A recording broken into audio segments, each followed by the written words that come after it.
Hello everyone, my name is CeeCee from CeeCee's Creations and welcome back to the 12 days of Christmas. This is day 4 and I've decided to do my artwork on kraft cardstock. So I took a piece of white graphite paper to transfer the sketch, and here's the brand that I was able to find at my local art supply store. There's 4 sheets in a pack and it's really inexpensive. To color the image, I'll be using color pencils. I just happen to use Prismacolors, but you can use whatever brand you have. I'll also be doing some blending with Gamsol, which is an odorless mineral spirit made by Gamblin. You can also use any other type of odorless mineral spirit. And I will talk about that once I start blending. So the nose, so what I did essentially is I looked up my stash of color pencils and I pulled out the lightest value in the colors that I wanted to use. And so the nose will start out by being yellow. I think the color name is Yellow Chartreuse. And then I'll be adding orange on top of that. And what that does is that it creates a nice glow because of the lighter color underneath, and I quite like the effect. Now, the way I keep my Gamsol is in a glass jar that has a lid, and I cut the sponge to fit the jar, the inside of the jar, and then I filled up the liquid right up to the sponge, and when I need it I take a paper stump and I just press on the sponge and the liquid goes up the stump, and then I'm ready to blend. And unfortunately this footage that is slower than the rest is of a small area, so it's quite difficult to appreciate how nicely Gamsol blends, but you will see when I do the hat and especially the umbrella, it's quite dramatic. What Gamsol does, and other brands, I should say OMS because that's the abbreviation for odorless mineral spirit. So when you're using OMS with color pencil, what it does is it melts the wax, because color pencils are wax based.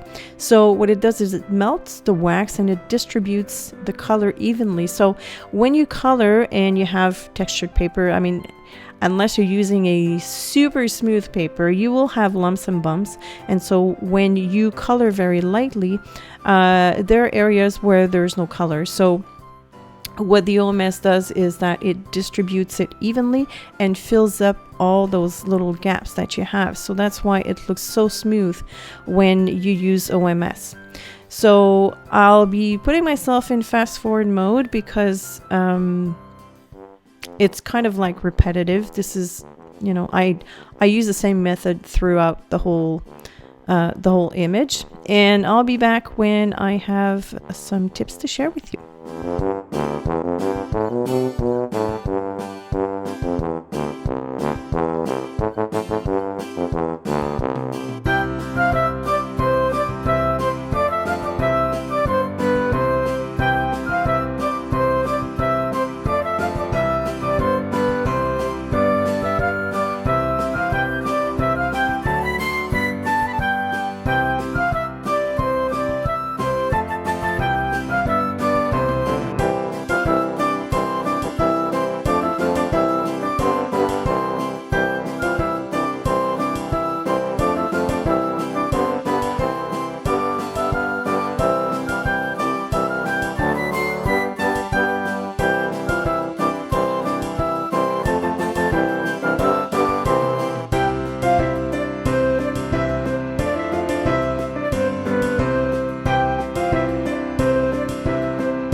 Because snow is not, I mean, snow is white by nature, but when light hits it, it has hints of blues or grays or whatever. So I decided to use a very light blue color pencil in some areas.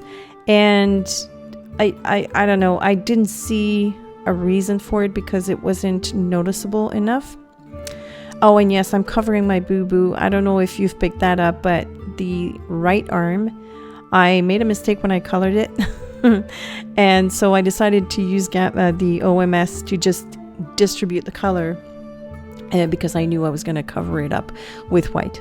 But yes, so I'm going to switch to a darker color. I do believe it's jade green, and I'll be using that color to create the shadows on the snowman and on the ground as well. When you're using your paper stump a lot, it will get gunked up from the wax buildup. So one way to get rid of that is to rub the stump on a fine grit sandpaper. And you can also use this to switch colors.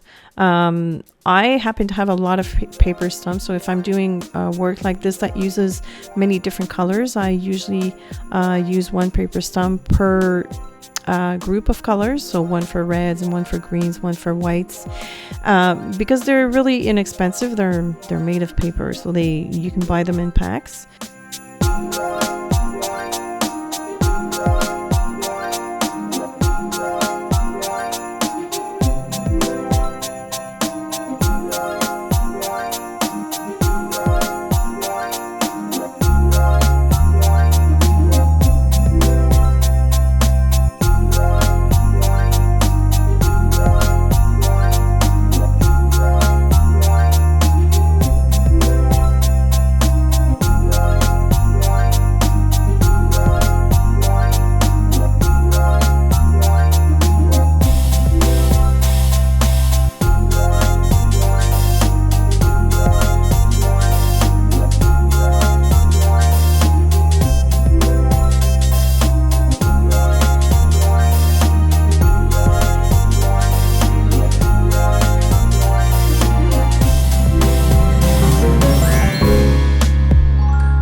I'm a little disappointed about the color I chose for the umbrella. It came out quite a bit orangey, although it's called poppy red.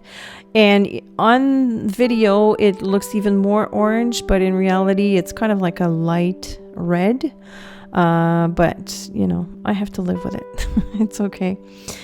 I will also be adding some metallic silver at the end of each of the umbrella sticks, like not the sticks, but the shape, the metal wiring of an umbrella, as well as on the top. Although I have already colored it with white and all kinds of colors underneath, but the metallic Prismacolors cover quite well.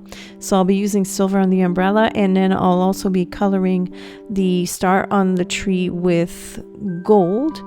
However, that star will be covered up with stickles. So I changed my mind along the way. It's okay. It's the artistic prerogative. We're allowed to change our minds. Oh, but I gave it a candy cane treatment to the bottom of the umbrella. That's not on the sketch, by the way. That's just an add-on I decided on at the last minute.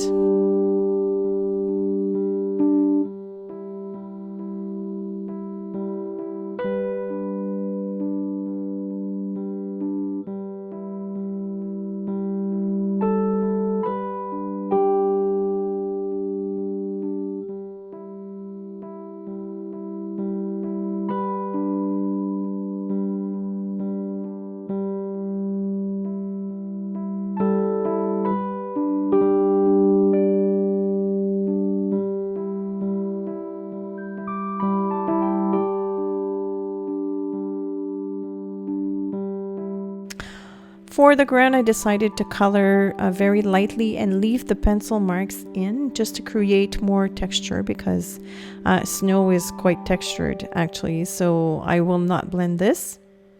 And I'll be using some white India ink to create snowflakes. The bigger snowflakes will be done directly with the eyedropper. And then I'll add a little bit of water to the mixture and use a brush to create smaller snowflakes. I didn't add any dots on the ground because, well, technically when the snowflakes have fallen to the ground, they're kind of like merged with the snow, so you don't see each and every one individually. So I just thought it would look more realistic if I did that. Icicle stickles on the star for the tree, as well as a few random dots in the sky, and that's pretty much it. This was fun. Coloring on craft cardstock is like magic to me, especially when you have a snowman, because you can use white and it shows. It's so much fun. So I hope you've enjoyed this. I hope that you will have fun creating with the sketches that I have available at my Etsy store. So this was day 4. Yes, I will be back with day 5 tomorrow. In the meantime, if you have any questions or comments, please feel free to leave them below, and I will see you later. Bye.